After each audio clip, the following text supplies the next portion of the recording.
Voilà, il est 8 heures passées et on va se retrouver ce matin. Voilà, on va passer un petit moment ensemble, un moment fort agréable sur un thème qui va peut-être beaucoup parler à certains et peut-être pas du tout quand ils vont voir le titre. Mais ensuite, quand vous allez écouter tout ce qu'ils se disent, vous allez vous dire « Ah, ah, ça me parle, ça me parle ». Voilà, donc on va parler aujourd'hui d'un sentiment qui est vraiment une vraie plaie, moi je trouve, dans le côté pour créer, c'est le ressentiment. Alors le ressentiment, c'est un sentiment que on voit pas toujours que l'on a, d'accord? C'est-à-dire que c'est vraiment un truc où il faut avoir beaucoup de discernement, vachement de hauteur, pour pouvoir ressentir que justement c'est du ressentiment. Et je voudrais qu'on en parle. Pourquoi? Parce que l'idée évidemment de tous mes loves, c'est de pouvoir en fait faciliter la création dans sa vie.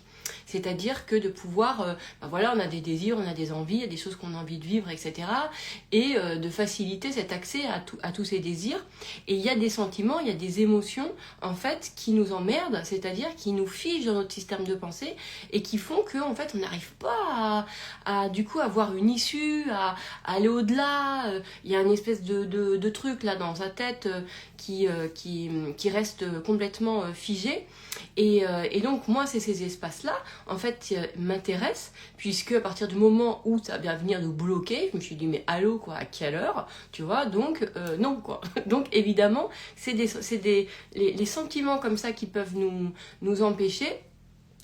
En fait, c'est pas eux qui m'intéressent. Moi, ce que j'aime, c'est l'amour.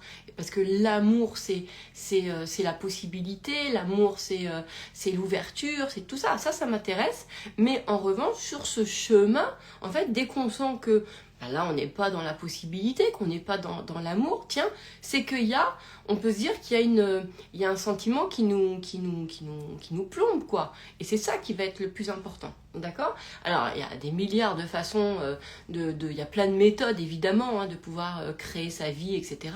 Voilà, moi, ce que j'aime, en dehors, en plus aussi c'est pas en plus, ça va avec la création de sa vie, c'est d'être bien dans sa tête. C'est d'être bien avec soi-même, en fait. C'est vraiment d'être bien.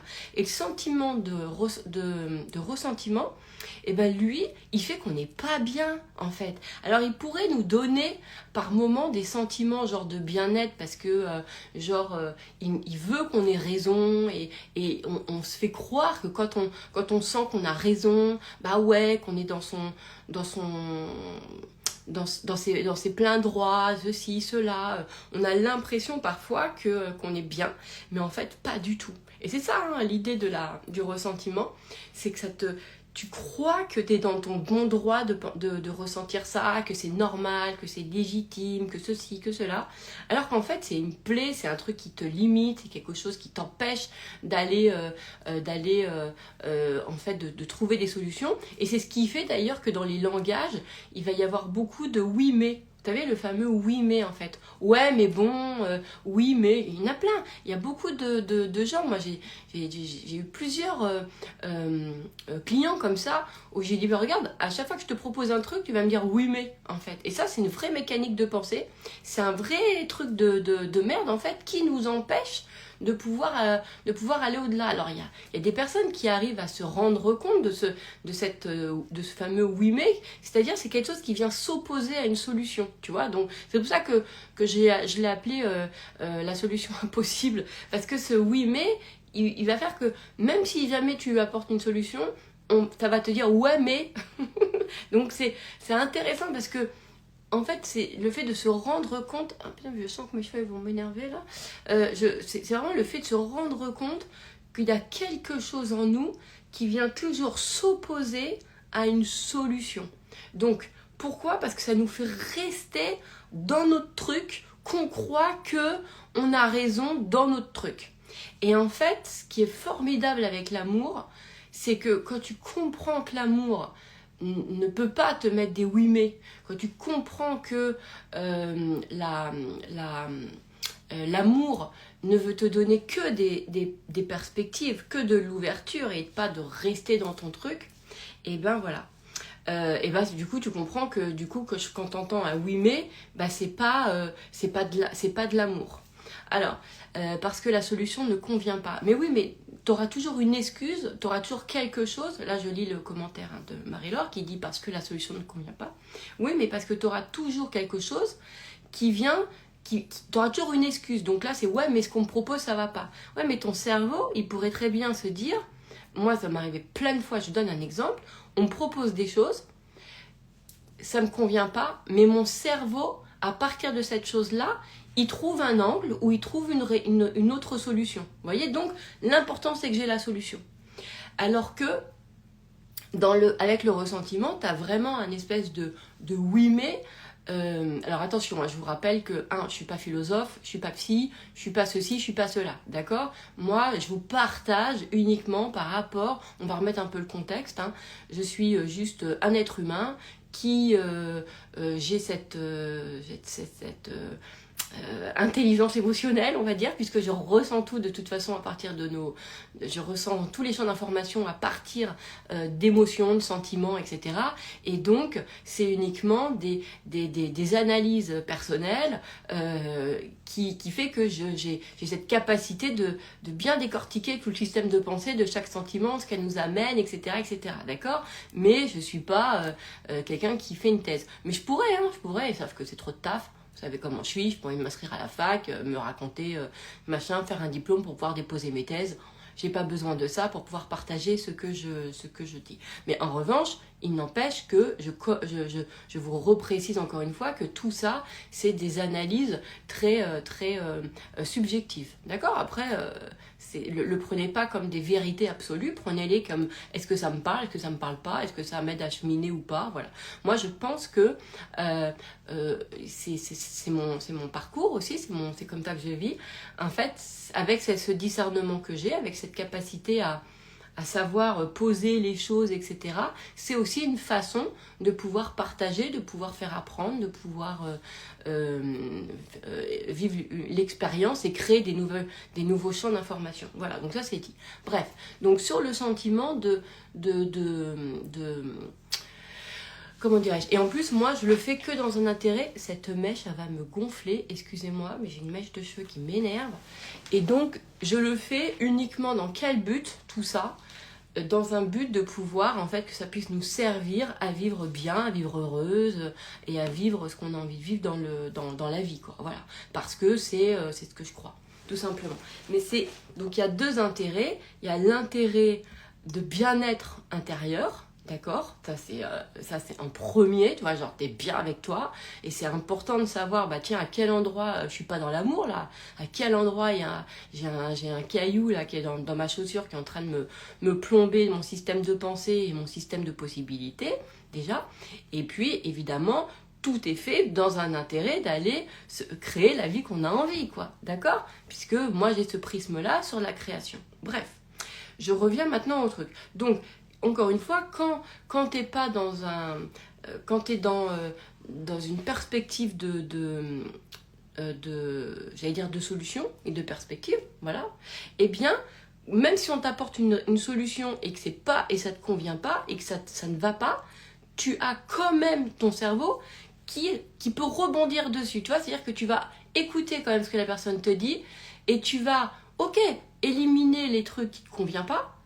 Et tu vas ensuite remettre dans le... Et tu vas trouver, en fait, tu vas pouvoir rebondir sur la solution, d'accord? C'est ce que vous faites avec Mes Love. C'est-à-dire que vous prenez pas tout, vous m'écoutez, il y a des trucs ça vous parle, des trucs qui vous parlent pas, donc il y a des espèces comme ça, de sélection. Et puis, en même temps, après, il y a un truc où vous refaites à votre sauce. Et là, ça, vous pouvez l'utiliser comme expérience. C'est-à-dire que c'est la même chose quand vous regardez quelqu'un. Est-ce que vous le regardez avec un sens critique, mais de ressentiment? Alors, on va en parler évidemment, mais je donne des exemples parce qu'il est très bon celui-ci. Genre, t'écoutes quelqu'un et t'es pas du tout d'accord avec. Mais t'es pas... Et vous restez sur le sentiment vraiment de... Mais alors là, pas du tout, non, vraiment sur ce truc-là. Et vous sentez à l'intérieur de vous que il n'y a rien à prendre de ça, quoi. Mais vraiment, etc. Et là, ça peut donner des petits exemples, d'accord, de sentiments, un peu de ressentiments. Je vais vous dérouler pourquoi, etc. Ok, enfin, ou comment, et surtout comment on change ça, comment on se débarrasse de ça, parce que c'est le principal.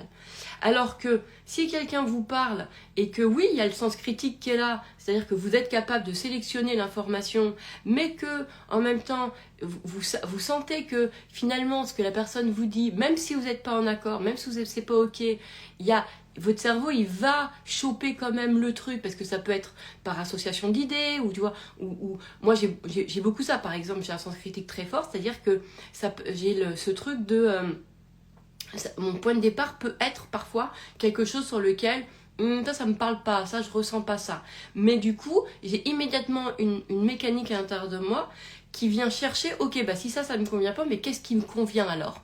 Et là immédiatement, j'ai tout le déroulé qui arrive. Vous voyez? Donc, ça m'amène de toute façon de l'ouverture. D'accord? Donc, alors que le ressentiment, alors lui, il y a rien à faire, quoi. Il te dit juste, t'es pas d'accord, c'est pas ça, et point barre. En plus, le ressentiment, c'est de la merde, parce que le ressentiment, il te fait être dans des trucs de détestation, déjà. Tu vois, tu vas pas aimer les gens, tu vas pas aimer plein de trucs. Enfin, il y a ce côté vraiment qui est pas du tout agréable à vivre. Et moi, je trouve que lui, c'est vraiment un poison. Qu'est-ce qu'il y a derrière le sentiment derrière du ressentiment? Bah, effectivement, il y a du mécontentement en fait qui n'a pas été exprimé. Ok, mais il y a aussi un truc, c'est qu'il y a une déception profonde en fait. C'est-à-dire qu'il y a une déception profonde. Pour avoir une déception très profonde, c'est qu'il y a eu à un moment donné en fait un idéal qui a été posé, vous voyez, donc par nos valeurs ou par d'autres trucs, tu vois, il y a quelque chose qui a été posé, en général c'est nos valeurs, par cet idéal, et ça n'a pas répondu en fait à cette vision qu'on avait de cet idéal, ça s'est pas fait en fait comme ça, et derrière ça nous fait rester avec un sentiment de ça aurait dû. Vous savez, ce fameux truc de non mais ça aurait dû. Donc il y a aussi une sorte de sentiment un peu d'injustice, tu vois, derrière, et d'amertume. Moi, j'aime pas ces sentiments-là, vous voyez. Donc il y a de l'amertume. C'est pas, il peut y avoir une sorte de haine, mais on peut ne pas la ressentir, hein, on peut ne pas la ressentir. Ça, le ressentiment, il faut avoir un discernement de fou malade sur soi, beaucoup de hauteur pour accepter qu'on soit dans un sentiment de ressentiment, quoi. Vraiment, moi je sais qu'à chaque fois que j'ai posé le mot, mes clients en face, ils me disaient non, moi je pense pas que non, voilà. Et après, quand évidemment j'ai langue, parce que de toute façon c'est non, puisque tu viens apporter une solution, donc ça te dit non. Non, bah non, ouais, j'entends bien ce que tu me dis, mais non, je pense pas. Ok, bah du coup tu proposes quoi? Bah je sais pas, justement. Bon bah voilà. Tu vois ce que je veux dire? Il y a des indications comme ça. Donc le fameux oui mais, j'adore. Et donc ce qui va être intéressant, c'est pourquoi? Parce que du coup, la personne, elle est bloquée dans le ça aurait dû être comme ça. Et comme il y a le sentiment de ça aurait dû et que ça l'a pas fait, du coup, il y a une déception très profonde qui a créé comme ça de l'amertume au fond de nous, qui a créé en fait quelque chose sur lequel et en fait on ne démord pas de ce scénario qui aurait dû être comme ça. Vous voyez un peu l'idée, ça aurait dû être comme ça. J'ai un exemple, une cliente il y a 2 jours que j'ai au téléphone, elle m'explique donc qu'aujourd'hui, alors là on parlait d'argent, d'accord? Donc elle développe son activité et ça ne fonctionne pas financièrement, ça décolle pas. Dans son discours, elle me parle de sa vie avec son ex-mari où en fait, en plus elle est restée 20 ans avec, donc avec le sentiment d'avoir énormément contribué, et lui il est devenu millionnaire. Il a vraiment créé une énorme prospérité et elle a vécu des années de richesse, des années comme ça, de beaucoup de vie confortable financièrement. Et elle me dit... Donc elle me raconte ça, c'est-à-dire que quand elle me parle de son activité et de la prospérité, etc., qu'elle n'arrive pas à enclencher en fait. Donc elle me parle en même temps aussi de son ex-mari avec qui elle a vécu des grandes années de super d'argent, quoi. D'accord. Et en fait, au fond d'elle, qu'est-ce qu'on ressent? On ressent au fond d'elle que elle a, dans son histoire, en fait, elle a participé à la prospérité de son mari et que, bah, en fait, c'est comme si c'était un peu dégueulasse parce que bah, elle l'a aidé à gagner beaucoup d'argent et voilà. Et puis après, bah, ils ont divorcé et lui, il est resté avec sa thune et elle, aujourd'hui, bah, voilà, elle n'a pas sa thune, quoi. Elle n'a pas de thune, elle n'a pas le même truc. Et donc, il y a un peu un sentiment comme ça, un peu d'injustice et puis bah, du coup de fermeture sur le côté, bah ça c'est pas normal ce qui est arrivé. Vous voyez, le scénario c'est bah non, voilà, c'est injuste parce que moi aujourd'hui j'ai pas l'argent alors que lui, mon mari, bah voilà, il est millionnaire, il a la vie de rêve alors que c'est moi qui l'ai aidé en ne pas travaillant, en m'occupant des enfants, je l'ai suivi à l'étranger, patati patata. Vous voyez, donc il y avait ce truc là.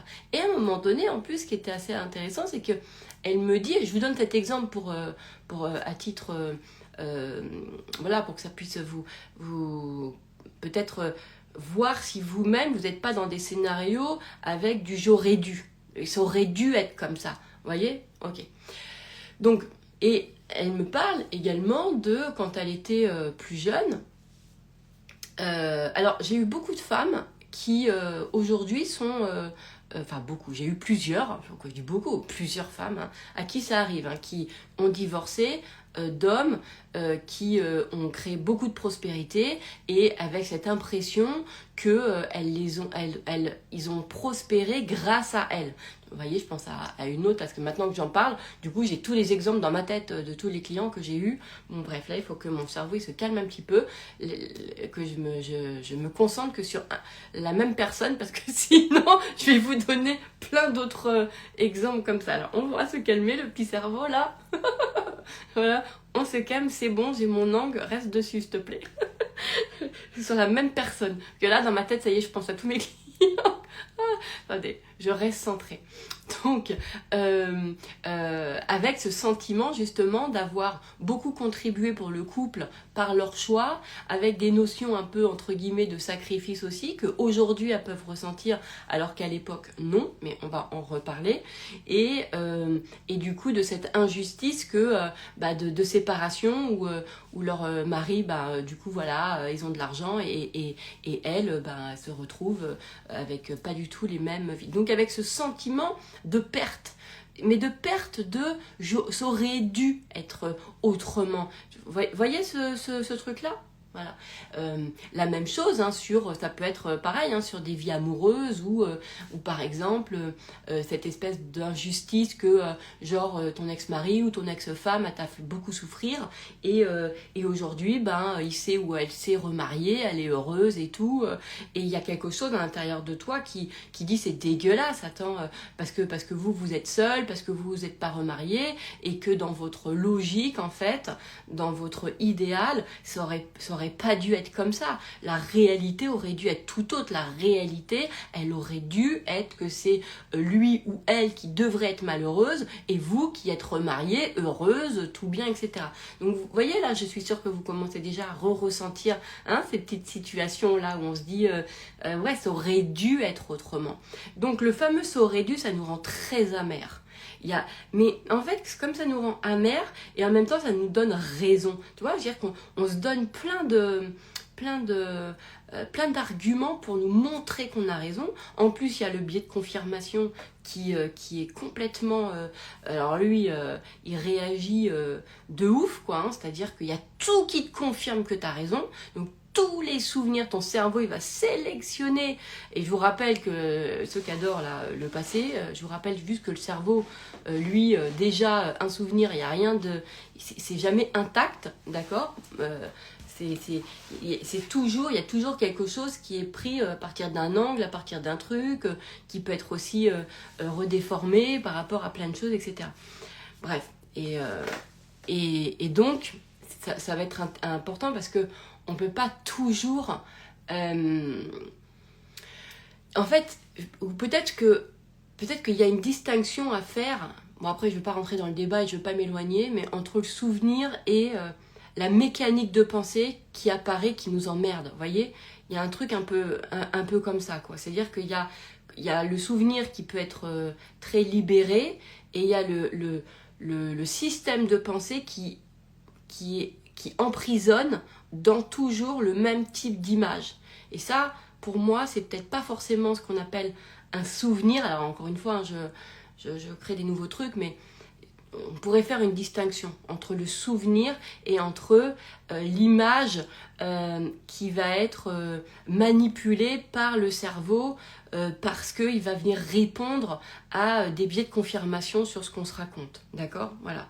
Parce que je dis ça parce que ça peut c'est pas quand on dit que les souvenirs peuvent être déformés, etc. Il y a plein de choses que ça... Là, tout d'un coup, mon cerveau me dit, attends, il y a des gens, ils ont vécu des choses très difficiles et on ne peut pas remettre en question leurs souvenirs, hein, d'accord ? Donc, il ne faut pas rentrer dans le discours de, ouais, mais avec le temps, c'est déformé, etc.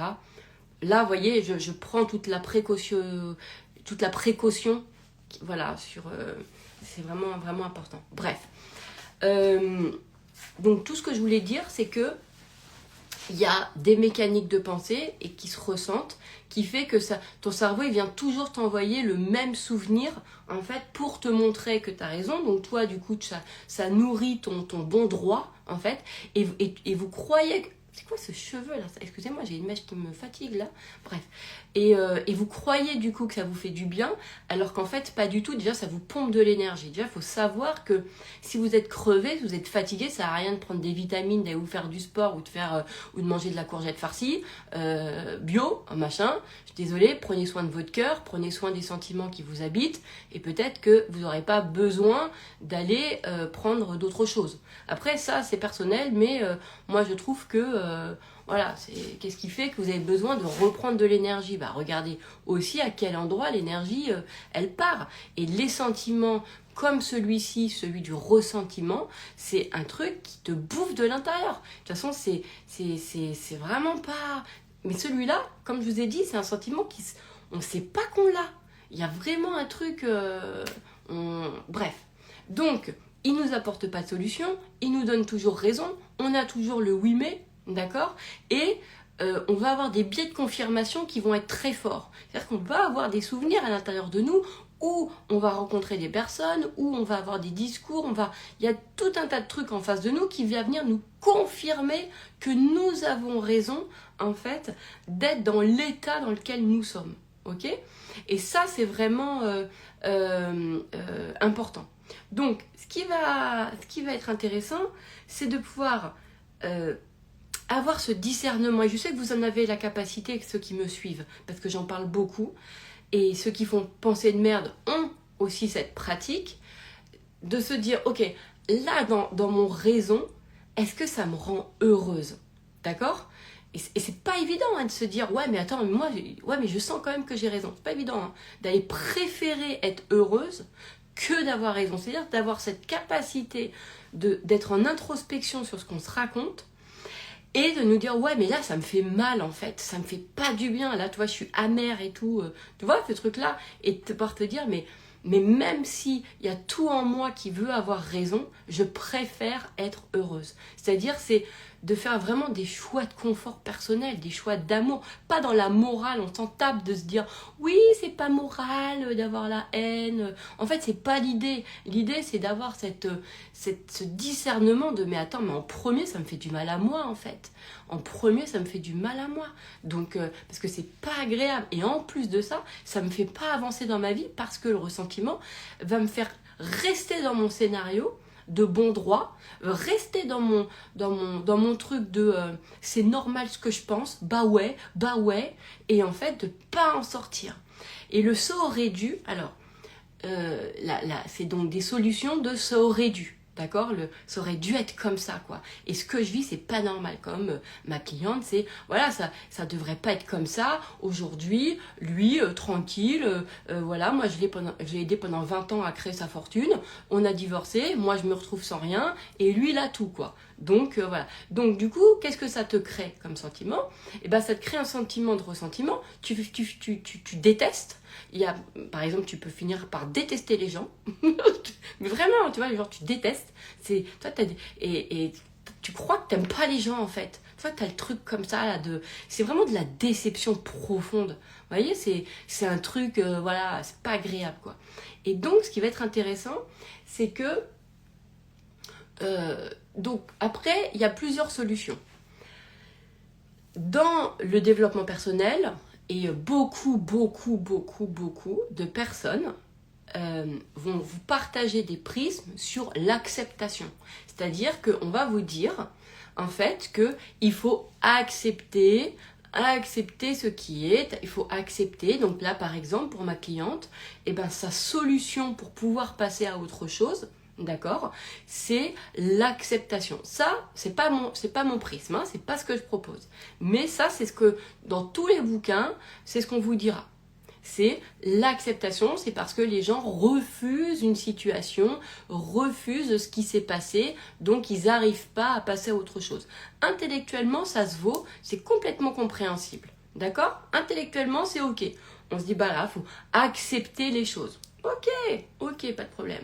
Mais en fait, t'acceptes quoi? Quelle lecture, en fait, ça nous dit d'accepter quoi? Donc là, par exemple, si je suivais tout ce que les bouquins nous apprennent, etc., je dirais à ma cliente, il faut que tu puisses accepter, oui, qu'aujourd'hui, maintenant que tu es séparé, oui, lui, il a gardé la fortune, et toi, t'en as pas, oui. J'ai oublié de préciser, excusez-moi, qu'est-ce que ça crée, du coup, dans sa vie?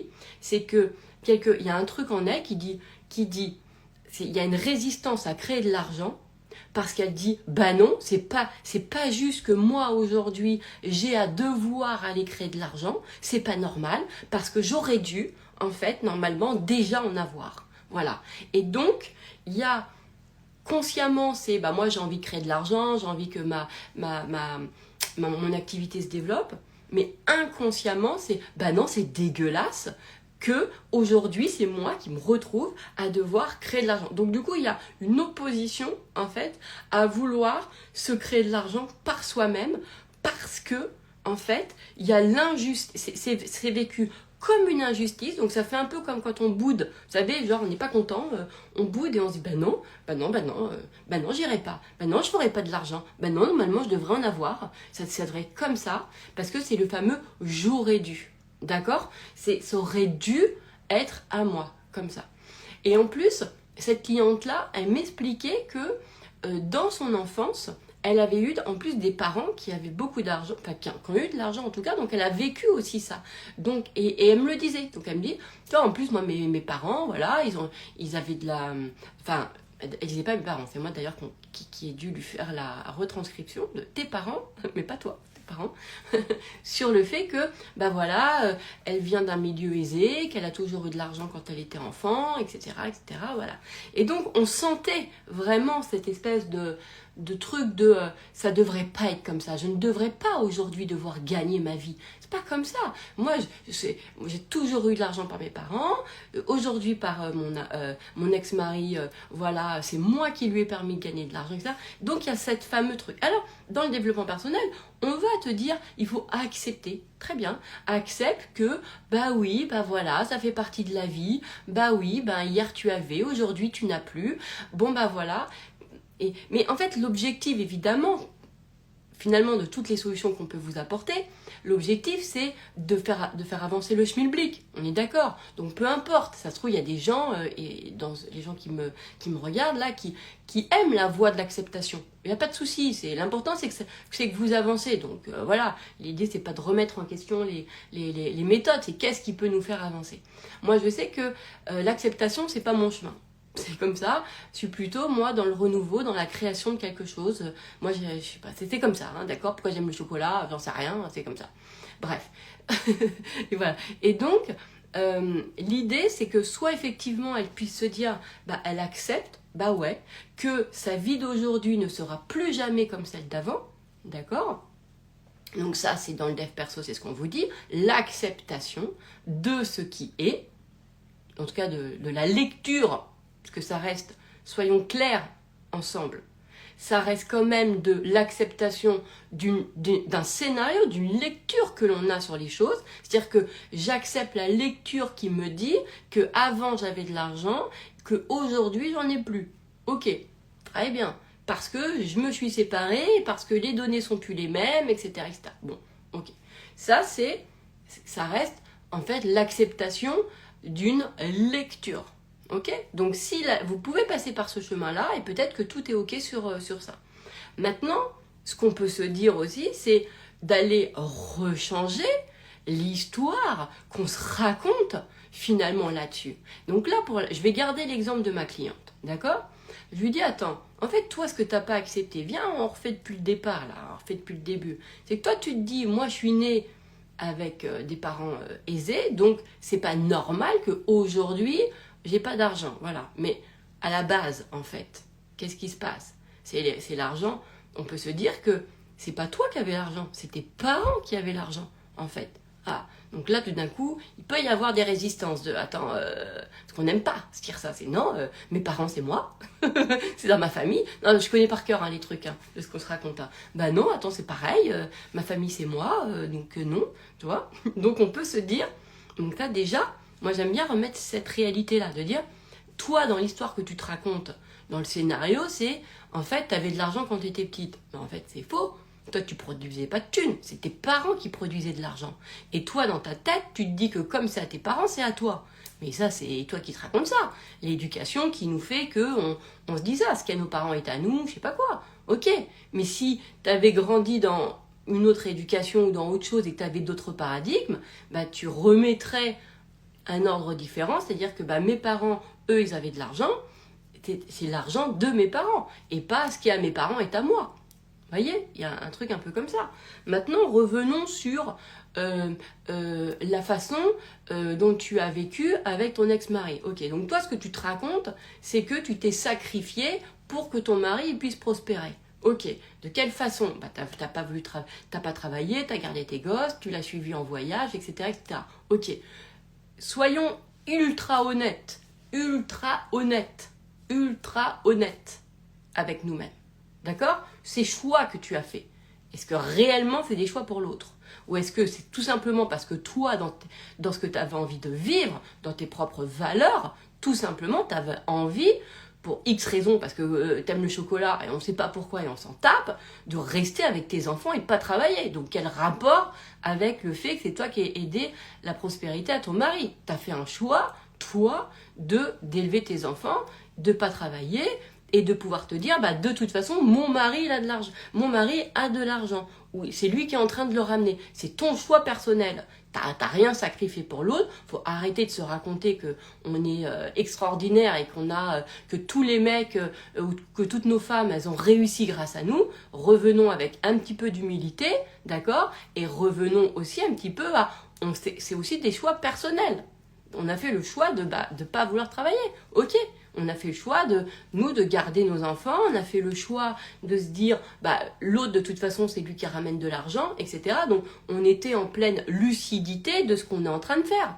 On est en lucidité à ce moment-là, c'est l'autre. Alors après, nous on peut enjoliver, ouais mais si j'étais pas à la maison à garder nos enfants, et ben l'autre il aurait pas pu travailler comme ça. Vous voyez comment on vient sublimer en fait un truc, quoi. On vient on veut avoir raison. Donc le biais de confirmation, il va vouloir te donner tout le temps raison bah ouais mais regarde, si j'étais pas à la maison, si j'avais travaillé, bah j'aurais pas pu le suivre à l'étranger. Bah voilà. Mais en fait, on sait pas de ce qu'on pourrait on sait pas de comment on aurait pu faire. On peut prendre des nourrices, on peut prendre plein d'autres trucs. Bah oui, mais si je l'avais pas suivi, machin, mais tu sais pas en fait, il y a plein d'autres possibilités. D'accord? Donc, et ça, c'est important. C'est pour ça que je vous dis que le ressentiment, c'est un truc. Il faut avoir hyper du discernement. Mais je sais que les gens qui me suivent, ils sont abonnés à moi. C'est marrant d'ailleurs, je suis abonnée. Ils sont. Je sais que vous pratiquez ça, puisque moi, je le pratique et c'est ce que je partage le plus. Donc, je sais que vous avez cette capacité-là de. Ok, attends. Là, l'important, c'est pas de me donner raison. Cerveau, t'es mignon, mais là, tu te calmes 2 secondes. Moi, ce qui m'intéresse, c'est d'être heureuse et de vivre l'amour. Donc, et de vivre la possibilité. Tout ce qui m'intéresse, c'est ça. Donc, ok, est-ce que je peux revisiter un peu mon choix et en toute humilité, en toute lucidité, et me dire, attends, après tout, c'est mon choix de ne pas avoir travaillé parce que je voulais être à la maison. Ça a été mon choix de le suivre dans les voyages. Vous voyez, de reprendre. Moi, j'aime pas trop le terme responsabilité parce que je trouve qu'aujourd'hui, en dev perso, en plus, il est à toutes les sauces et il y a responsabilité coupable, je sais pas quoi. Et là, l'idée, c'est pas de remettre de dire ah ouais bah je suis coupable, c'est moi qui me suis créé ça, ouais c'est ça, si j'avais pas fait ces choix là, et ben non mais c'est de la merde. Franchement ça si vous l'entendez, vous le déchirez. Voilà, je me fais croire que je suis coupable, c'est de ma faute, c'est à cause de mes choix. C'est pas à cause de vos choix, il n'y a pas de à cause, d'accord? Il n'empêche que on peut se raconter la messe, on peut se raconter ce qu'on veut, mais nos choix ils sont toujours faits pour nous. Voilà, au final, on se raconte que c'est pour nos enfants, mais c'est toujours pour nous, parce que ça répond à nos valeurs, ça répond pour nos trucs. Vous voyez ce que je veux dire? Et sauf que c'est beaucoup plus noble parfois de dire que c'est pour l'autre, voilà, parce on se raconte une autre histoire sur qui nous sommes, voilà. Mais non, c'est pour les autres, non, c'est pour nous, c'est nous en fait, c'est nous, on préfère rester à la maison, on s'est dit bah voilà, bah non, de toute façon ils gagnent de l'argent, donc c'est bon, voilà, etc. Et ok, voilà. Et l'idée c'est pas de rendre coupable nos choix, l'idée c'est en fait de se dire bah à ce moment-là, moi c'était un choix pour moi qui me rendait heureuse. Voilà, c'est ça qui me correspond, c'est de faire ce truc-là. Donc moi, tout ce que je fais, c'est non pas de faire accepter, et c'est ce que je vous propose, aux gens l'idée d'une chose, parce que ça reste subjectif, mais de revoir le scénario et de revenir avec beaucoup plus d'honnêteté en fait, et d'accepter de se remettre un peu en question. Mais la remise en question n'est pas la remise en cause. Arrêtez, on enlève la faute, on n'est pas dans la faute. Là aujourd'hui c'est la faute de l'autre. On est d'accord? C'est la faute de l'autre, t'aurais pas dû, c'est ceci, cela. Et l'idée, c'est pas d'inverser la mécanique et de se dire, ouais, bah, c'est de ma faute à moi, mais c'est pas de ta faute. Il n'y a pas de faute, en fait, il faut arrêter avec les fautes. Ça, la culpabilité, c'est une merde, mais un truc. Vous voyez ce que je veux dire? Attendez, je prends un coup. Quand elle est toxique, elle sert à rien, la culpabilité. Et quand je dis quand elle est toxique, c'est-à-dire c'est quand elle t'apporte pas d'ouverture. Parce que tu peux, à un moment donné, te remettre... Moi, je préfère la remise en ordre. Peut-être plus que remise en question et remise en cause. Parce que ça m'énerve, rien que le mot cause, ça a créé trop de dégâts. Aujourd'hui, je pense qu'il faut changer nos mots parce que si on veut vraiment changer le monde, il faut changer notre vocabulaire sur les choses parce que c'est trop biaisé. Et même si on reprend chaque fois, oui mais dans le dictionnaire, littéralement, ça veut dire ceci, ça veut dire cela. Ouais, bah à un moment donné, quand on me dit un mot, moi c'est la première vision que j'ai, c'est ça, etc. Et ça vaut le coup, des fois, c'est peut-être plus rapide d'utiliser d'autres mots. Alors, je lis Marie-Noël. Ok, donc derrière chaque grand homme, il y a une femme. On fait quoi de cela? Nourrit juste l'ego alors. Mais ouais, mais ça c'est de la... Mais ça, c'est pas un truc de bonhomme, ça? Ça, c'est un truc de qui? Derrière? Qui derrière une femme? Mais ça te plaît, toi? Ça vous plaît, vous, de vous dire je suis celle qui a soutenu? Putain, mais... En fait, ça quoi? Ça nourrit quoi? Ça nourrit ton ego, ça nourrit que t'es une bonne personne, ça nourrit que t'es... je sais pas... Moi, je n'ai pas ce truc-là. Donc, je sais pas trop comment on pense à partir de là. Parce que...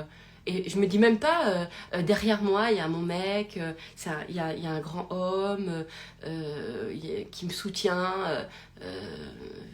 Je me dis pas ça. Je me dis pas... non.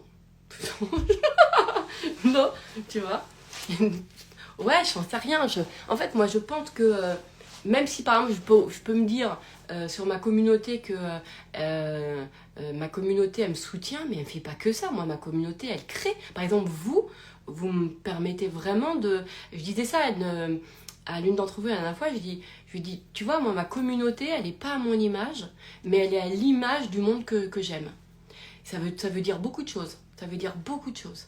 Vous voyez, je ressens pas du tout qu'elle est à mon image, parce que ma communauté, elle n'est pas comme moi, mais ma communauté, elle est à l'image du monde que j'aime voir. Ça, c'est vrai. Et c'est-à-dire que moi, vous êtes beaucoup, beaucoup, beaucoup à m'inspirer. J'ai des gens, votre cœur, votre bonté, ce que vous êtes, votre douceur. J'adore, je disais ça à l'une d'entre vous. Je dis, c'est vrai que j'ai plein de personnalités comme moi, avec un cerveau qui fuse, avec une énergie comme ci, comme ça, etc. Mais j'ai aussi beaucoup et du coup, ce qui est... Bah moi je les comprends et je les adore et parce que du coup je les comprends parce que je suis aussi comme elles et je sais comment on se vit, mais j'ai aussi beaucoup de personnalités qui sont très douces, très ceci, très et qui m'inspirent par ce qu'elles sont en fait. Et j'ai pas ouais, et donc du coup elles créent quoi. Bon bref. Alors et puis pourquoi pas à côté plutôt que derrière. Ouais, mais même le à côté, derrière, devant, ou sur les épaules, sur le dos, comme vous voulez, c'est... je sais pas, je sais pas. C'est dur, c'est difficile pour moi de penser d'une façon... je sais pas comment on fait pour penser comme ça. Attendez. J'essaye de prendre par rapport à la communauté. Moi, par rapport à la communauté, je me dis pas... ma communauté... je ne suis rien sans ma communauté. Attendez, ça serait quoi? Allez, là, je sais pas. Alors, Mimi, il faut surtout arrêter avec les expressions toutes faites de l'an 1800. Merci, voilà, merci. Voilà, savoir se placer. Voilà, c'est ça. Bah, en fait, c'est ça. Il faut arrêter avec les expressions. Moi, je sais plus. Moi, j'arrive pas. Et en fait, on a ce truc toujours de vouloir se dire que c'est nous, que c'est grâce à nous, alors qu'en fait, ouais, c'est vrai, mais même moi, en tant que coach, hein, je peux me le dire, hein, je peux me le dire du genre, avec certains clients, de me dire, bah ouais, c'est vrai, j'ai contribué à leur truc, etc. Mais il y a un truc, c'est que moi, je me dis, ouais, mais moi, mes clients, ils m'ont payé. Ils m'ont payé, mes clients. Mes clients, ils m'ont payé, c'est-à-dire que ce qu'ils ont eu de moi, c'est leur choix. C'est eux qui se sont dit, attends, je vais me prendre une coach pour avancer sur ce sujet, pour créer ça. Donc, moi, une fois qu'ils réussissent, je ne vais pas me dire, bah ouais, bah voilà, ils me doivent tout. Ils m'ont payé pour ça. Donc, à partir du moment où ils m'ont payé pour ça, c'est ok, c'est mon choix à moi de vouloir être coach, de vouloir me positionner à cet endroit-là, point barre. Enfin, vous voyez ce que je veux dire? Bon. Donc, il y a un peu ce... Et donc, effectivement... après, même si j'aime, moi, être quelqu'un qui contribue dans la vie de l'autre, mais je ressens aussi que si l'autre n'existe pas, bah moi, je contribue à que dalle. Donc, si l'autre n'existe pas, moi, j'ai pas le sentiment de créer quelque chose. Donc, on est pareil. Vous voyez ce que je veux dire? C'est-à-dire qu'il y a autant besoin... En fait, mes clients vont m'aider à pratiquer ce que je suis. Voilà, donc sans les clients, je n'existe pas, je ne pratique pas ce que je suis. Donc, qui a le plus apporté à l'autre? Bah, c'est pareil, hein, c'est pareil, c'est exactement pareil, d'accord? Donc, voilà.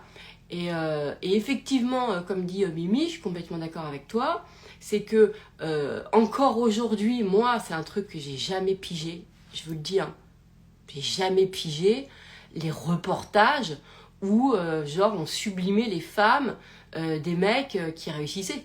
Et qui, voilà, et en plus, genre, on est là, waouh, quelle femme inspirante, c'est elle qui a aidé son mari à... Ah, mais moi, c'est un truc, j'ai jamais adhéré à ça. Ça me parle pas du tout, du tout. Et la dernière fois, j'ai vu aussi, il y a quelque temps, j'ai vu une coach qui valorisait ça sur son mari aussi. Derrière, voilà, une femme puissante, il y a un homme qui n'a pas peur de la puissance de sa femme. Tu vois, je me suis dit, oh, putain, ça m'a pas du tout parlé. Hein. J'ai fait, oula, d'accord, ok, on en est là, quoi. C'est-à-dire qu'on croit que ce qui est moderne, c'est on inverse les rôles. Tu vois ce que je veux dire? Et je me dis, ah bon, bah, j'ai pas trop cette conception-là. Moi, je suis plutôt dans du renouvellement, donc je suis pas dans le genre, le truc. J'avais trouvé ça super. je sais pas, j'ai trouvé ça... vous voyez, en fait, ça me fait rire que je me dis, on en est là à dire, oui, voilà, les hommes aujourd'hui, il faut qu'ils acceptent la puissance des femmes. On en est là, hein, on en est... Ah bon. Ok. Ça me fait rire, pardon. C'est vrai que ça me fait rire parce que je me dis, en fait, j'ai toujours un truc d'absurdité dans ma tête, des fois. Et du coup, je n'arrive pas à comprendre, mais peut-être que moi aussi, je dis des trucs qui sont absurdes et qui font rire les gens. Hein. Ça, c'est sûr. Mais, je sais pas, c'est toujours un truc qui m'a fasciné. Enfin, pas fasciné, c'est pas vrai, mais où ça m'a fait le truc trop chelou. Bref. Alors, c'est aussi un manque d'identité, le problème, style, je suis la femme du médecin. Ah oui, oui, oui. Ouais, de toute façon, c'est des conditionnements, c'est des... Allez, revenons au ressentiment, d'accord? Donc, c'est vrai.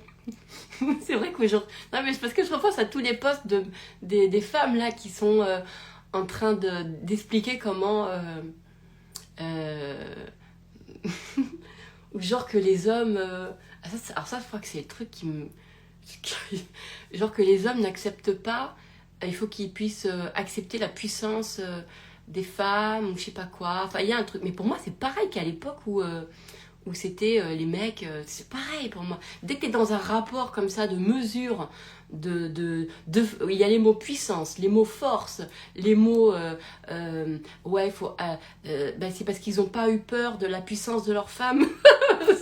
Oh là là, en fait j'arrive pas, ça ne me parle pas, c'est pas mon truc. Je sais pas ce que je me dis, mais en tout cas ça, c'est pas un truc qui me parle du tout. Tu sais, c'est comme si tu déplaçais ce que le mec avait entre les jambes, quoi, tu le mets au truc des meufs et elles ont exactement le même discours, tu vois. Alors, il y a un truc qui me fait... un truc qui va pas du tout. Bon, et là, il faut que j'arrête de bloquer sur ça, donc je passe à autre chose. Alors, Marie-Noël, j'ai passé de... Je suis la femme de... Attends, j'ai passé ce que je suis la femme de les autres qui me donnent pas d'identité. Elle est la femme de.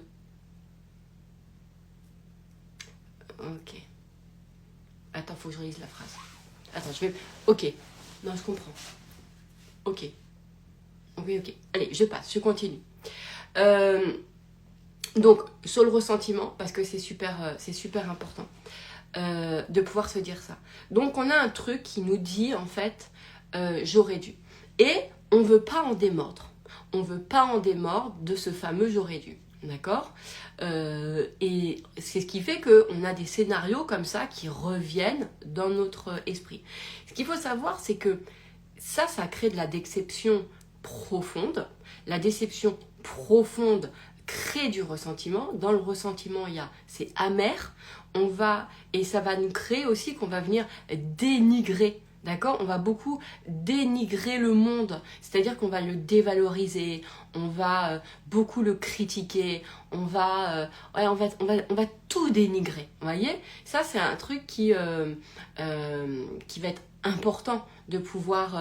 là, par exemple, je me dis, est-ce que j'ai pas dénigré là, tout à l'heure, là, en disant, tiens, bah oui, je vois les coachs quand elles parlent aussi de leurs femmes, des mecs qui acceptent la puissance des femmes, je sais pas quoi et tout. Je me dis, est-ce que ça, c'est du dénigrement? Moi, je réfléchis.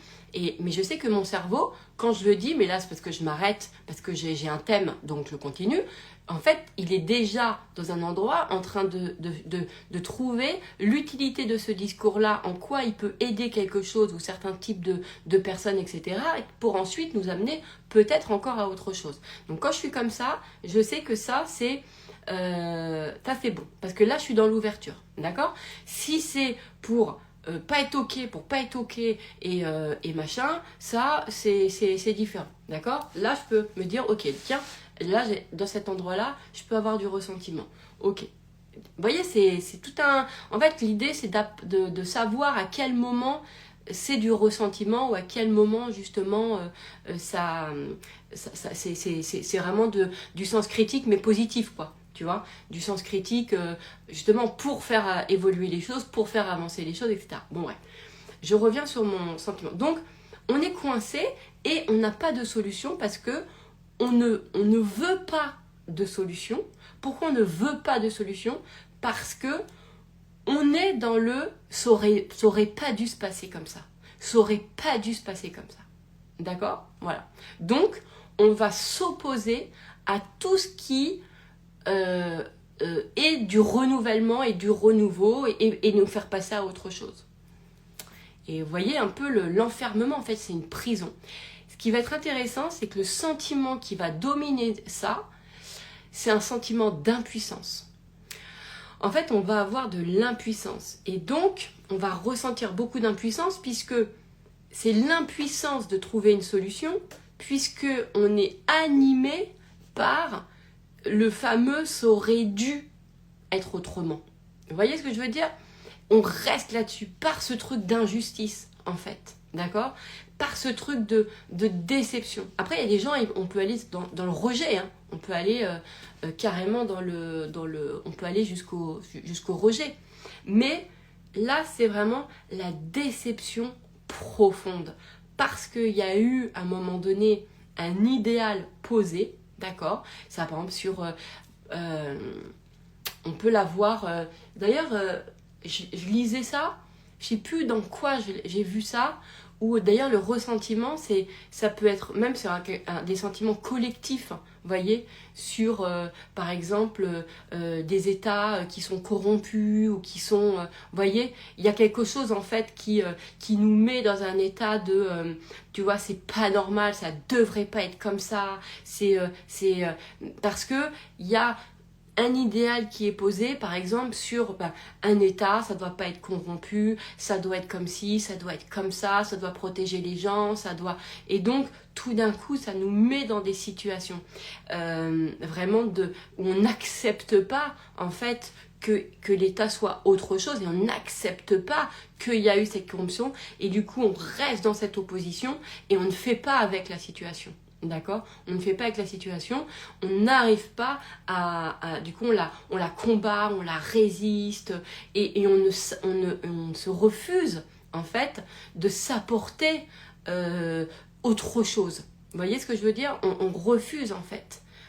Il y a vraiment ce sentiment-là. Et ça, c'est très important parce que le ressentiment est quelque chose qui peut aller très très vite en collectif parce que c'est très vite, tu peux trouver des personnes qui vont être dans le même sentiment que toi et te donner raison. Par le biais de confirmation. Comme je vous ai dit, le biais de confirmation, c'est vraiment...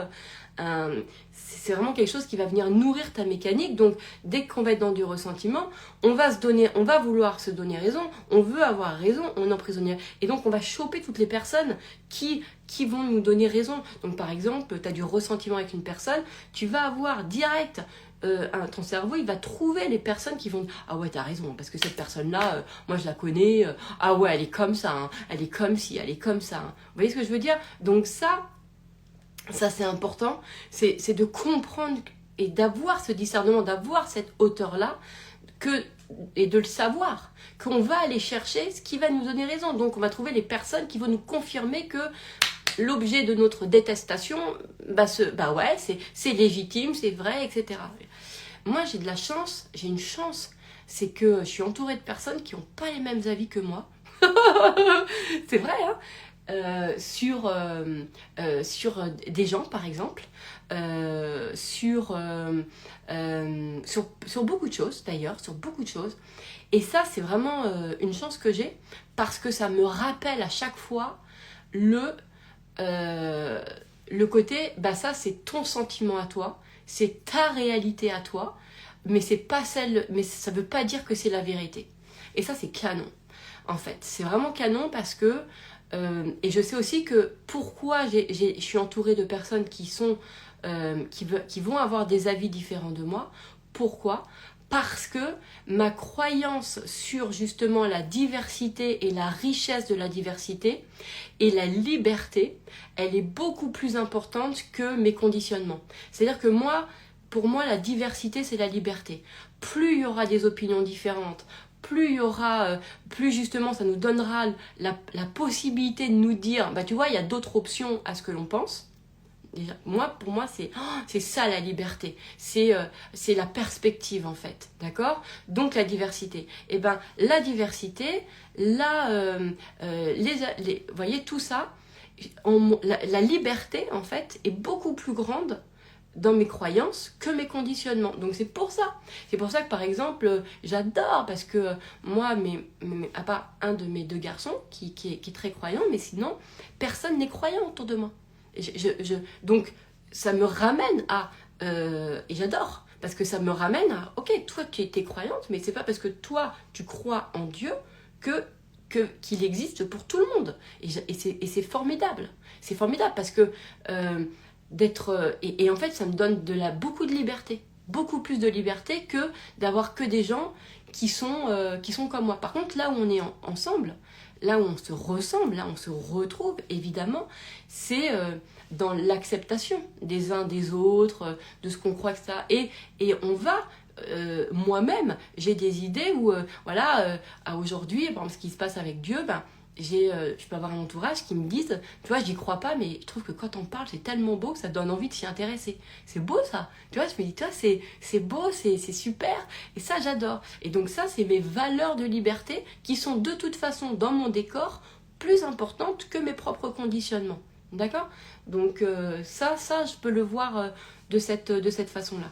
Comme vous, je vous ai souvent dit, j'adore, c'est que j'ai une communauté qui va être sur les blessures, sur le passé, les mémoires, le corps, le physique, le sport, l'alimentation, les vies antérieures, les vies postérieures, tout ce que moi, je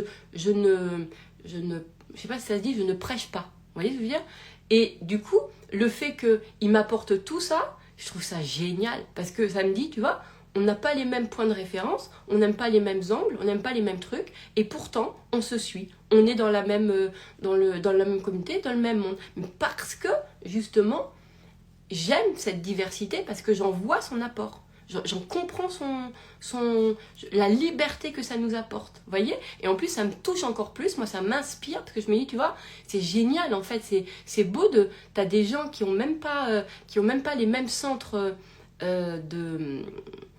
n'ont même pas les mêmes opinions sur certaines choses, et pourtant ça les empêche pas de te suivre, ça les empêche pas de pouvoir évoluer avec aussi tes paradigmes et les leurs, voilà. Et ça, c'est aussi parce que, et pour moi, la richesse, c'est aussi la singularité. Et comme pour moi, c'est précieux, la singularité, eh ben, je vais voir la singularité chez l'autre, en fait. Je vais la voir.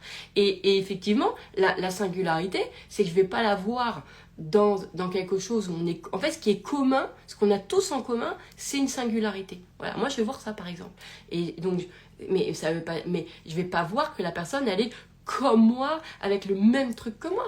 Non, je vais pas voir ça. Je vais voir qu'elle a son truc à elle, et c'est ça qu'on a en commun, c'est qu'on a une singularité. Bref, je sais pas si je m'éloigne de mon sujet, donc je voudrais revenir à ce sujet sur le ressentiment.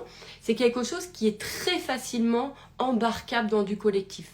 Très très facilement, le ressentiment. Alors là, que ça soit quand tu as du ressentiment envers une personne, envers quelque chose, envers un truc. Vous voyez, par exemple, il y a des gens, ils peuvent avoir du ressentiment envers le développement personnel parce qu'ils ont été profondément déçus entre les attentes qu'ils avaient sur le développement personnel et ce qu'ils ont vécu. Donc il y a du ressentiment. Donc ils vont commencer à créer des comptes comme ça pour aller dénoncer ça, et ils vont avoir plein d'autres personnes qui vont dire, ah ouais, t'as raison, c'est clair, moi aussi, il y a eu ça, et t'as vu, et ceci, et cela, etc. Voilà, bon, on pourrait se dire, moi par exemple, je vous avais dit que ça, moi, ça m'avait beaucoup aidé.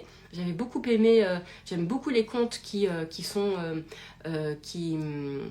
comme ça, même qui dénoncent dans le dev perso et tout, etc. Parce que moi, ça m'aide aussi à aborder encore mieux mon discours, parce que des fois, je peux ne pas penser à toutes les situations dans lesquelles les gens sont quand ils nous écoutent, en fait. Et moi, ça m'importe de me dire, ah ouais, attends, parce que là, par exemple, si je suis là en train de leur dire ceci, d'être beaucoup plus précautionneuse pour que, en fait, ça soit beaucoup plus agréable pour eux et pas créer cette déception. Enfin, bon, bref, vous avez pigé le truc, ok ? Mais ce que je veux vous dire, c'est qu'en revanche, quand tu es dans ces comptes-là, où tu es dans des trucs de ressentiment et que tu vas avoir 15 personnes qui vont venir te confirmer que tu as raison, c'est pas toujours simple à vivre, à ressentir, vraiment au quotidien. Vraiment, d'accord ? Et parce que c'est quelque chose qui va venir, je vous dis, ça nous rend amers, en fait à l'intérieur de nous, et en plus on n'a pas de solution, on n'en sort pas, et on se sent impuissant. C'est pas comme les contes où, moi par exemple, voilà, enfin je me dis toujours moi, j'ai l'impression d'être vachement dans le moi. Je vais changer un peu de discours, mais voilà, ce qui va être important, encore une fois, c'est de se dire, à cet endroit-là, qu'est-ce qui va être le plus important? Est-ce que c'est de me permettre autre chose, de me permettre un autre scénario, de me permettre ou de me donner raison, d'accord? À chaque fois que vous me suivez, j'ai fait les on-air, vous savez comment je coach, en tout cas à travers on-air, etc. Vous avez vu tout le temps comment j'ai le côté, c'est dégueulasse de dire ça. Moi, c'est une phrase qui m'aide tout le temps de me dire, mais c'est dégueulasse en fait, parce que c'est du discernement. Quand ma cliente, elle me dit, en fait, bah voilà, moi j'ai sacrifié 20 ans de ma vie à cet homme qui est aujourd'hui millionnaire et moi je me retrouve sans rien, je lui dis, mais ça c'est dégueulasse. C'est dégueulasse de dire que tu as sacrifié ta vie et qu'aujourd'hui, tu n'as rien de ça, de ce que tu as fait. C'est dégueulasse. Vous voyez? Moi, ça va être mon truc. Je vais utiliser ça, ce discernement-là. C'est dégueulasse de se dire qu'en fait, on a perdu quelque chose. Alors, il y a l'angle des gens qui vont vous dire il faut l'acceptation. Moi, je vous ai dit, c'est pas mon prisme. Moi, ce que je vous propose, c'est de remettre en question en disant c'est dégueulasse. Qu'est-ce que je me raconte? C'est dégueulasse. Je me dis que j'ai perdu, que le mec il a été millionnaire grâce à moi. C'est dégueulasse de se dire ça. C'est dégueulasse de se dire et que moi du coup j'ai rien, parce qu'il faut terminer la phrase. Et que moi aujourd'hui j'ai rien. C'est dégueulasse. Donc l'idée c'est de se donner la possibilité en fait de venir changer l'histoire qu'on se raconte et même l'histoire auquel on est persuadé que c'est ça parce que en fait dites-vous tout le temps mais est-ce que ça m'arrange de me dire ça? Est-ce que ça m'arrange de me raconter ça en fait? Vous voyez? C'est comme et l'idée c'est pas de faire du déni. L'idée c'est de savoir quand on choisit une histoire, c'est vérifier bien où est-ce qu'elle vous embarque en fait. Où est-ce qu'elle vous embarque derrière? Quelle identité ça va créer, etc., etc. En fait, vous voyez ce que je veux dire? Alors que si là par exemple ma cliente, parce que elle ne créera pas de prospérité tant qu'elle sentira que c'est une injustice qu'elle n'est pas déjà riche, parce qu'elle aurait dû avoir de l'argent, puisque c'est elle s'est sacrifiée pour son mari. D'accord?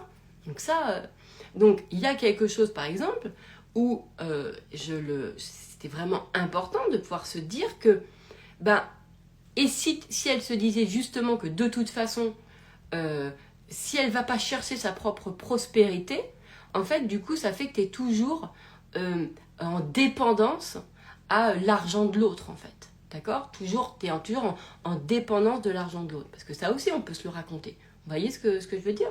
Et de se dire tout simplement que elle pourrait aujourd'hui, en tout cas, se créer une nouvelle version. Déjà en dégageant, je me fais croire que c'est moi qui lui ai apporté la possibilité d'être riche. Et aujourd'hui, c'est moi qui ai perdu. Ça, c'est dégueulasse. Changez ça immédiatement. D'accord? Ou c'est le fameux après tout ce que j'ai fait pour l'autre. Vous voyez, ça c'est le ressentiment. Ça, c'est la déception profonde. Et on va venir se raconter tout ce qu'on a fait pour l'autre, tout ce que j'ai fait, tout le truc, tu vois. Alors qu'en fait, quand on a fait les choses, c'était uniquement pour se servir soi. Il faut arrêter de penser. Même moi, je vous ai fait des loves en me disant, c'est pour mes enfants. Mais pour moi, comment je me regarde, moi, en tant que maman, par rapport à mes enfants. Vous voyez ce que je veux dire? Donc, l'idée, c'est d'arrêter avec ces j'aurais dû, parce que de toute façon, on ne fait jamais pour l'autre. C'est faux. C'est faux. C'est toujours pour soi. C'est faux. C'est toujours pour venir servir quelque chose qu'il y a en nous. Je vous referai un love d'ailleurs sur faire pour les autres, etc. Parce que je pense que c'est un faux truc ça. On fait jamais c'est toujours pour soi. Ça nous apporte. Alors après, je suis pas dans la tête de 8 milliards de personnes, donc je vais pas poser non plus une généralité. Mais pour moi, on vient servir quelque chose pour nous. Et le jour où on reprend vraiment cet ordre-là, pour plus dire responsabilité, faut arrêter avec ce mot responsabilité, de remettre en ordre, dans le bon ordre. On remet dans le bon ordre, d'accord? Voilà les choses. Et bien là, ensuite, quand on remet dans le bon ordre, après on est bien. Voilà. Et là, après, on peut passer à autre chose. Mais ça passe par l'acceptation de... tu vois, par exemple, tes parents, ils t'ont pas aimé. Mais toi, tu te dis, voilà, ça aurait pas dû être comme ça. Ouais, tu peux te dire ça. Alors, normalement, en dev perso, on va vous dire, ok, accepte, bah oui, tes parents, ils ont été défaillants, bah oui, ça aurait pas dû être comme ça, mais c'est comme ça, et voilà, et passe à autre chose, pour toi, pour ton bien. C'est pas facile hein, de se dire j'accepte ça. Moi je sais que accepter des trucs comme ça, je me dis bah tu vois ça me parlerait pas. Tu vois, j'accepte de me dire que l'autre est défaillant, j'accepte. Tu vois, moi mon cerveau il irait chercher un autre truc. Parce que je pourrais me dire ouais mais est-ce que j'ai envie de qu'est-ce que ça je sais pas. Là, par exemple, tout de suite maintenant, normal, avec mes nouvelles croyances sur Dieu, je me dis, j'aurais d'autres scénarios dans ma tête. Je me dirais autre chose. Mais voilà. Mais il y a des choses. En plus, moi, par exemple, pour mon cas, ce qui m'a fait du bien, vraiment, qui a changé beaucoup de choses, c'est que moi, ce qui me faisait mal, c'était l'inverse. C'était de me dire que de penser que mes parents m'avaient aimé, alors qu'en fait, ils m'avaient fait du mal. Ben, moi, ce qui a été salvateur, c'était d'accepter, c'était de me dire justement que ce n'était pas de l'amour. Voilà. Et ça, je vous en ai déjà parlé plein de fois. Et c'était de ne pas avoir accepté qu'ils m'aimaient. Ça a été un truc. J'ai pas accepté de me dire non, ça c'est de l'amour. Et ça m'a profondément permis de renouveler mon rapport à l'amour. Ça m'a profondément permis de changer tout mes perspectives sur l'amour. Ça, je vous en ai parlé souvent parce que c'est une des... Ben ça, c'est un très bel exemple. Voilà. Moi, je me suis pas dit... Voilà, mes parents... En fait, dans le collectif, dans l'inconscient, ça te dit tes parents t'aiment, mais ils te font du mal, d'accord? Et toi, tu te dis, ça, c'est de l'amour. Moi, c'est pas d'accepter leur amour et qu'ils soient défaillants. Ça me fait du mal. Ça me va pas. Ça me correspond pas. Et je peux pas me construire sur ça. Ça a été...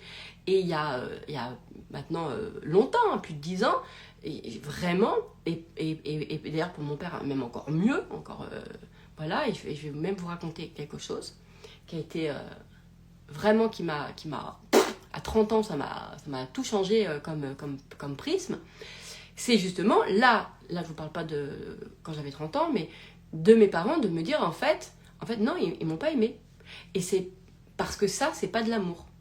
Mais comme moi, avec mes enfants, quand à un moment donné, je fais des trucs, si je faisais des trucs de merde, je préfère me dire ça, c'est pas de l'amour. Plutôt de me dire, là, dire que je m'applique à moi-même aussi. Vous voyez? Et ça m'a aidé à reconstruire ma vision de l'amour. Et ça, c'était fantastique pour moi. Fantastique.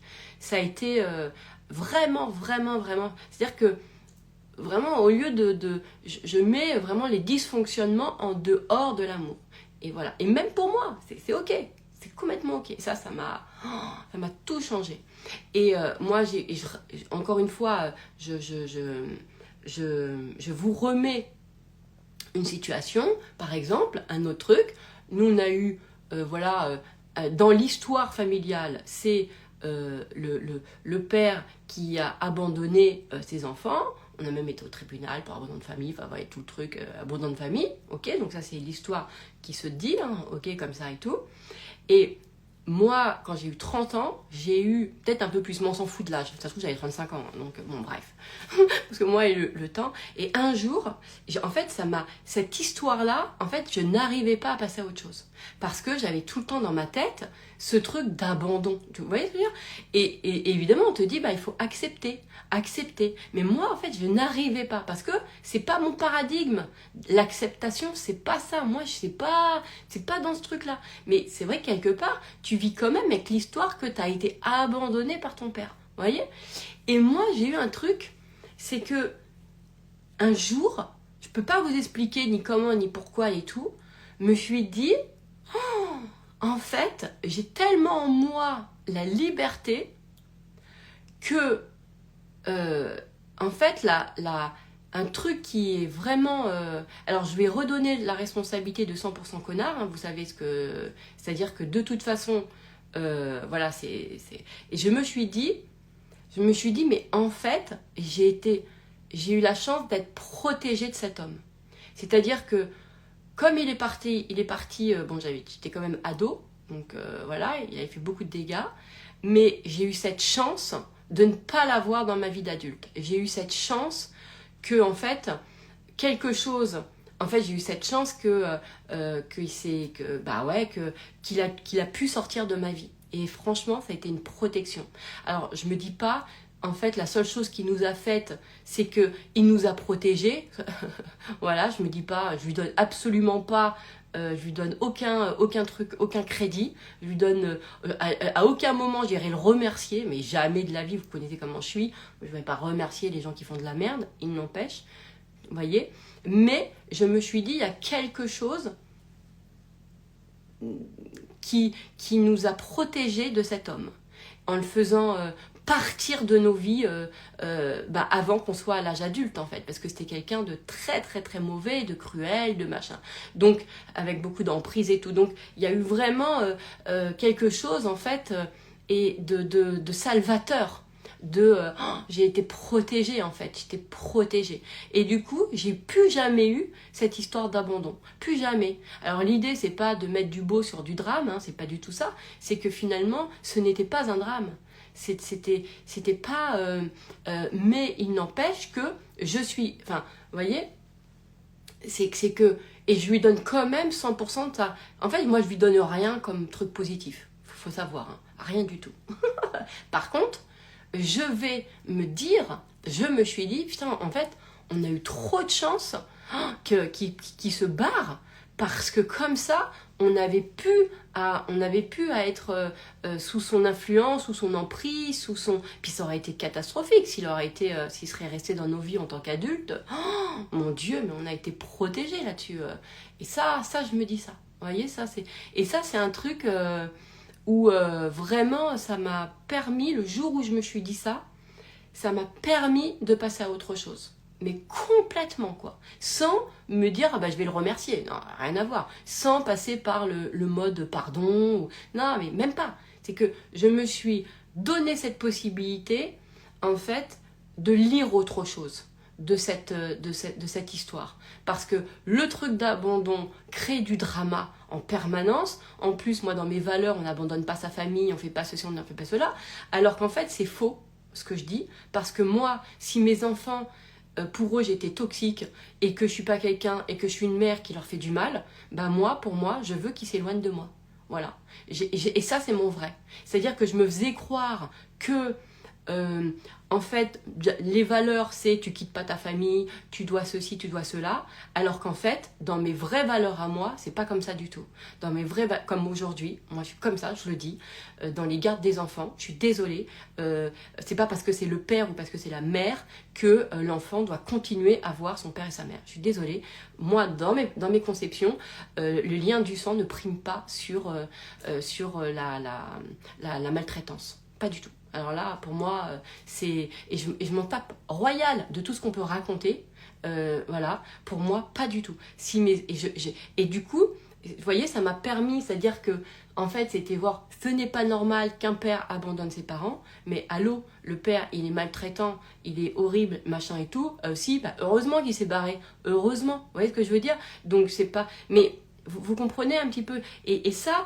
ce qui va être intéressant aussi, c'est d'aller des fois réajuster ses propres valeurs, ce que l'on croit, en fait, ce que l'on croit vraiment. Et moi, je crois que, encore une fois, même pour mes enfants, si c'est pas parce que je suis leur mère qu'ils doivent tout subir de moi. Bah non, voilà, c'est comme ça. Donc, il y a des choses, vraiment, encore une fois, ils doivent pas tout accepter de moi. Et moi, je n'accepte pas tout de mes parents. Ça, c'est vraiment important.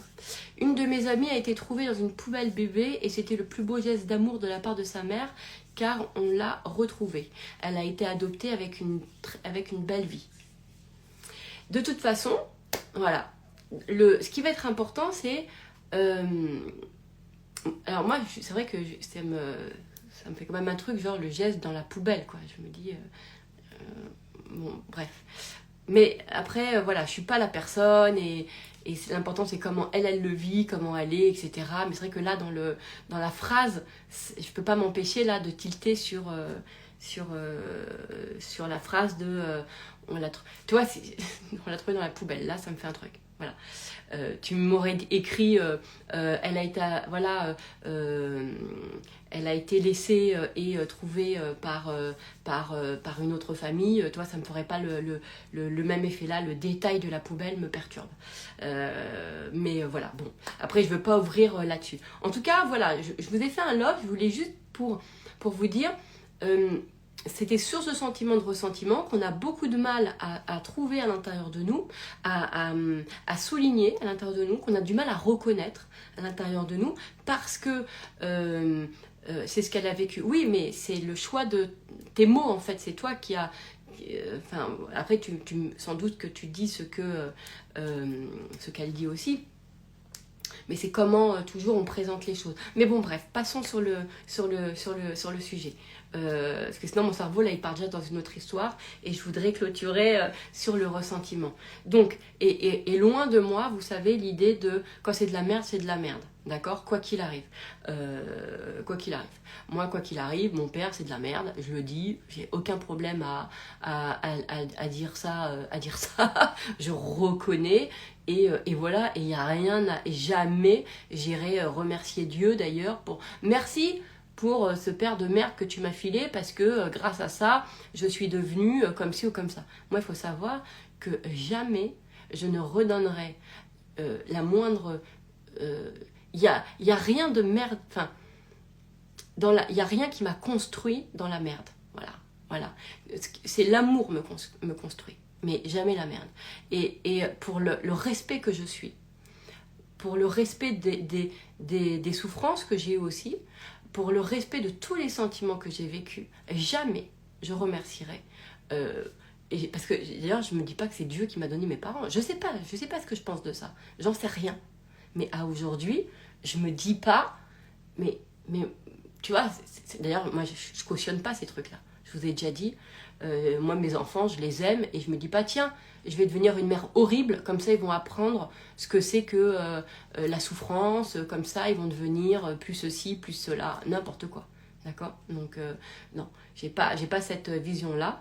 Et en plus, encore une fois, moi, je pense que je me connais et je sais que c'est l'amour qui me construit et voilà, et je remercie aucune épreuve de ma vie. Pour moi c'est de la merde, pour moi les épreuves elles ont été là, il y a eu de l'ignorance chez moi, j'ignorais certaines choses, voilà, il y a beaucoup de souffrances que j'ai eues par ignorance, par façon de penser, parce que j'étais pas encore assez éclairée sur ce que je me racontais, sur les choses, etc. Pour moi c'est que ça en fait, vous voyez, donc voilà. Ouais, alors, merci pour ta merde. Ouais, il y a des gens qui disent ça, hein, qui disent merci pour cette épreuve. Mais moi, jamais. Tu sais, c'est comme si moi, j'ai un très grand respect pour la souffrance des gens. Du coup, je peux pas... Enfin, quand je dis un respect pour la souffrance des gens, pour la... Je sais pas si ça se dit, cette phrase, elle est bizarre. Mais sur... En tout cas, je souhaite du mal à personne. Donc, je peux pas dire t'as vu, ça t'a servi, hein, ça t'a fait du bien d'avoir mal. Oh, mais oui, mais grâce à ça, t'as vu, tu t'es découverte. C'est formidable, sois heureuse. Ah bah tiens, bah attends, mais grâce à ça, ça t'a appris la compassion. Et puis grâce à ça, ça t'a appris... Oh, mais jamais, jamais, jamais, jamais, oh, jamais. Moi, je vous dis, en tant que maman et en tant qu'être humain, je me dis, voilà, comment tu fais du bien aux gens? Est-ce que tu leur mets une merde pour du bien? Bah non, tu fais pas ça. Donc je vois pas, si Dieu est amour, je me dis pas, moi je valide pas.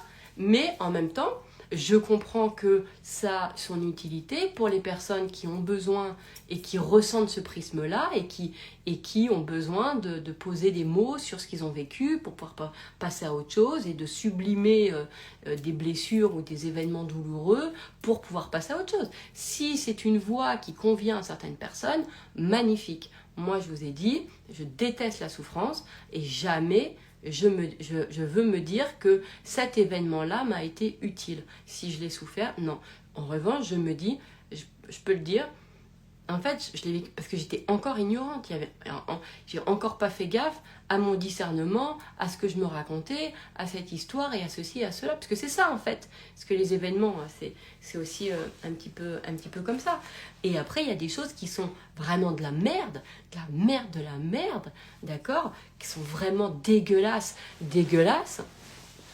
Voilà, on tue ton gosse, des viols, il y a des choses, tu vois, tu peux pas, et même une maladie. Moi, je suis désolée, après, vous connaissez mes opinions là-dessus, c'est dégueulasse de se dire que ta maladie, c'est ta faute. Enfin, c'est ta faute, parce que les gens vont voir comme ça. C'est parce que tu avais un truc à apprendre, parce que tu avais un truc à choper, parce que... Waouh, waouh, parce que t'as une émotion qui n'a pas été ceci, parce que cela, waouh.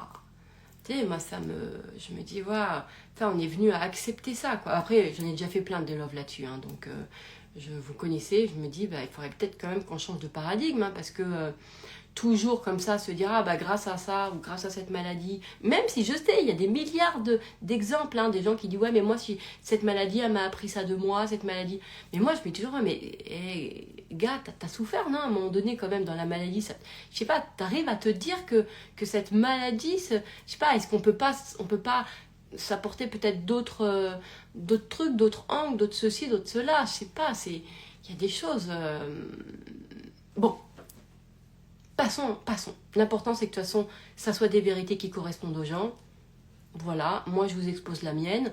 Elle s'associe, ou elle est complémentaire, ou elle s'enrichit, comme vous avez envie. D'accord? Donc voilà le sentiment comment dirais-je, sur le sentiment de ressentiment. Donc en pensée de merde, vous pouvez effectivement aller vous créer, vous pouvez déchirer, ok, ce que je me fais ressentir, d'accord, et que ça aurait dû être comme ça.